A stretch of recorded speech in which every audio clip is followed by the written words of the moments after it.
Hey, ¿qué tal? Buenos días, mi nombre es Laura Sofía Castillo Barrios y hoy les voy a hablar sobre tres principios procesales o del derecho procesal que son muy importantes.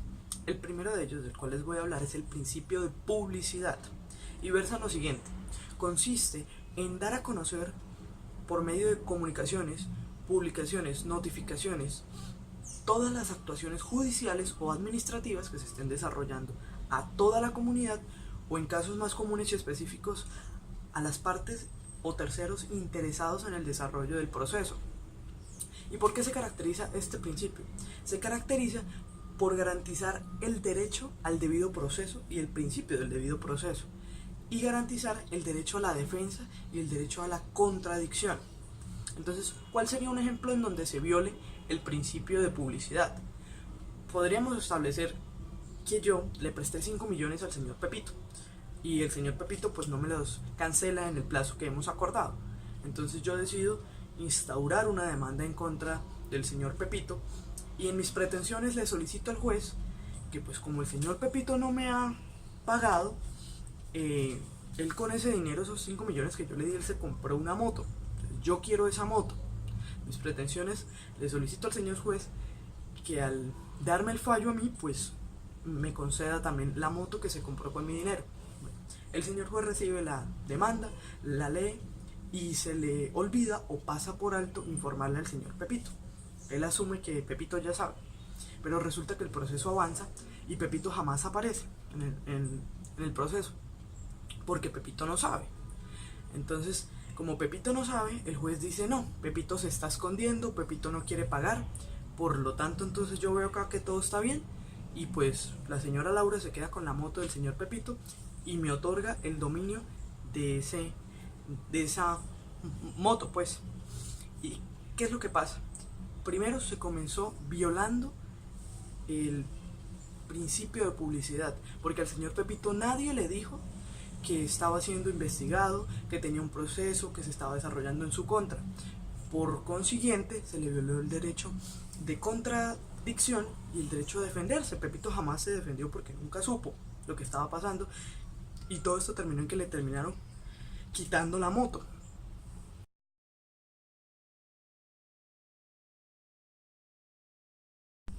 El segundo principio que les quiero hablar es el principio de gratuidad. Y resulta que la administración de justicia está dentro de los fines esenciales del Estado. Por lo tanto, es deber del Estado, está establecido en la Constitución, buscar la forma, los medios, de todo para que se cumpla esa administración de justicia. Y como es un fin esencial del Estado, pues le corresponde al Estado. Por lo tanto, deriva en que el acceso a la justicia es gratuito. Nadie puede cobrarnos por administrar la justicia. Es diferente a los abogados. Vamos a hablar de los casos puntuales de los jueces, pero establezcamos que dos características puntuales de este principio es que son generales y son fundamentales. El primero, que es general. Este principio es general porque aplica desde la Constitución y se debe manejar en esa misma línea. Llega a todos los rincones. No es que en Bucaramanga es gratis acceder a la justicia, pero en Bogotá cobran 10.000 pesos por un caso. No.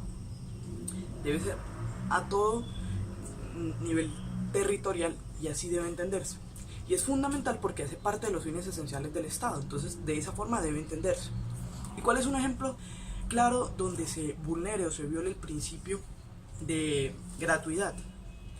Bueno, hay excepciones en las que el principio de gratuidad se aparta cuando se cobran las copias. Entonces las copias que se requieran en el proceso van a favor de cada parte. Entonces, si yo solicito una segunda instancia, debo sacar copia de todo el proceso y eso me genera un costo, pero para mí la administración de justicia no tiene que ver con esas copias. Pero ¿cuál sería un ejemplo? Que yo quiero instaurar la demanda contra Pepito por los 5 millones. Y entonces, cuando yo voy a instaurar la demanda, el juez me dice: sí, yo le colaboro y leemos ahí la demanda, pero usted tiene que darme 5 millones adicionales a lo que usted se gana. Entonces yo no me estaría ganando nada. Si le sirve bien, si no, mire a ver quién lleva el proceso. Eso no funciona así. Todos los jueces deben estar capacitados para administrar la justicia sin cobrar un solo peso.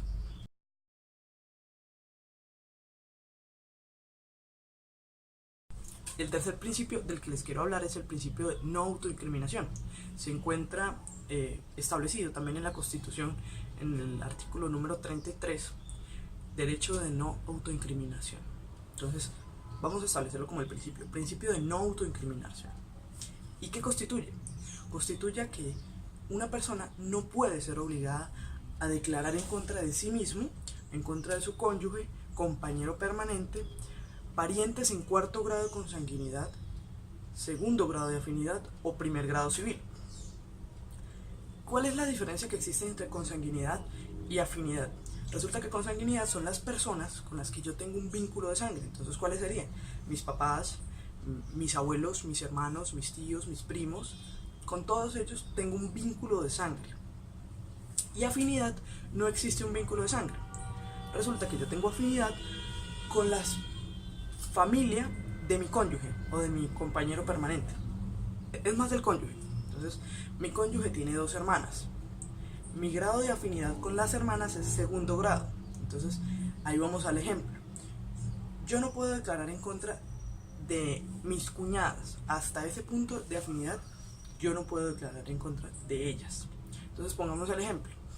El juez, en el mismo caso de la moto, el juez me dice que para poder otorgarme el fallo a mí, yo debo lograr que Pepita declare en contra de su hermano. Pepita es la hermana de Pepito. Entonces, que declare en contra de Pepito. Entonces yo la obligo y le digo: no, Pepita, es que yo sé que usted hizo esta cosa y esta otra cosa, así que hágame el favor y declara contra su hermano para que él diga que sí, que me dé la plata y que me dan la moto y de todo. Entonces ahí yo le estoy violando, cuando ellos logran demostrar, yo le estoy violando el derecho de no autoincriminación ni de incriminar a su hermano.